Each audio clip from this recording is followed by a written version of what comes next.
Adopted in June 2021 during the 72nd session of the IGAD Council of Ministers, the protocol provides a pathway for the member states to harmonize policies on livestock development, land use, disease control, and cross-border cooperation. It has since been signed by Djibouti, Ethiopia, Kenya, South Sudan, and Sudan.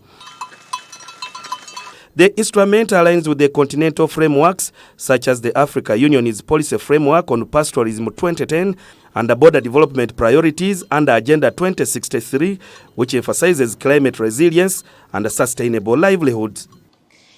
Honorable members, Article 4 of the IGAD Treaty further requires that IGAD member states cooperate in the areas of agriculture and food security, as well as free movement of goods, services, labor, and capital. And when we come to discuss these issues, this is what we want to achieve. In her remarks to the policymakers and legislators meeting in Entebbe, Jocelyn Bigirwa, IGAD head of mission to Uganda, acknowledged the efforts by the member states in fulfilling their obligations according to the protocol, but noted that other member states, like Uganda, needed to fulfill their commitments by signing and ratifying the protocol. And therefore, your expertise is indispensable in ensuring that Uganda is not left behind. As it is clear with the SDGs, we are not leaving anyone behind, and Uganda shouldn't be left behind in the signing of the protocol. And especially an issue that I want to bring about progressive cross-border resource management. The pastoral communities of Karamoja, the West Pokot in Kenya, Turkana, among others, have faced climate-related challenges like drought affecting livestock and leading to clashes during movement in search for water and pasture.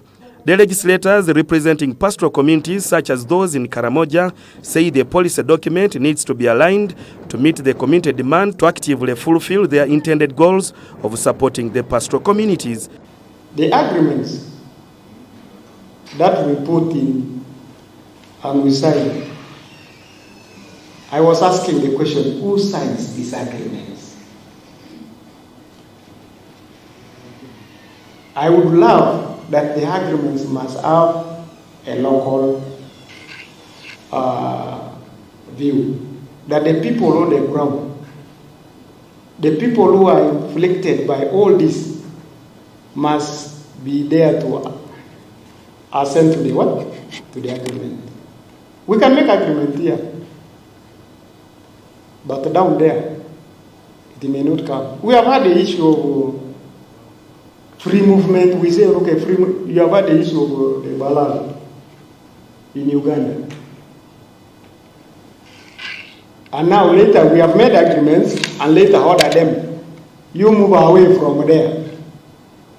And people are stressed carrying their cows to other places. If the agreement is saying, let animals move from any place to another without interfering, you find some movements.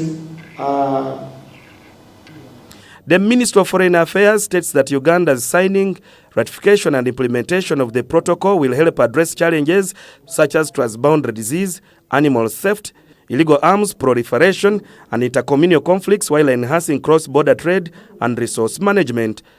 We must integrate technology, improved veterinary surveillance, and sustainable rangeland management into the implementation of this protocol to ensure it meets the needs of a modern Uganda and region at large. We also must ascertain that some of the agreements signed outside this protocol are also implemented. For example, disarmament. Yeah? Uganda disarms, then the neighbors do not disarm. Uganda digs dams, then the neighbors do not dig dams. Then the reconciliation becomes a problem. So we have to look into all that. Kamana Ivan Walnyolo for NTV in Entebbe.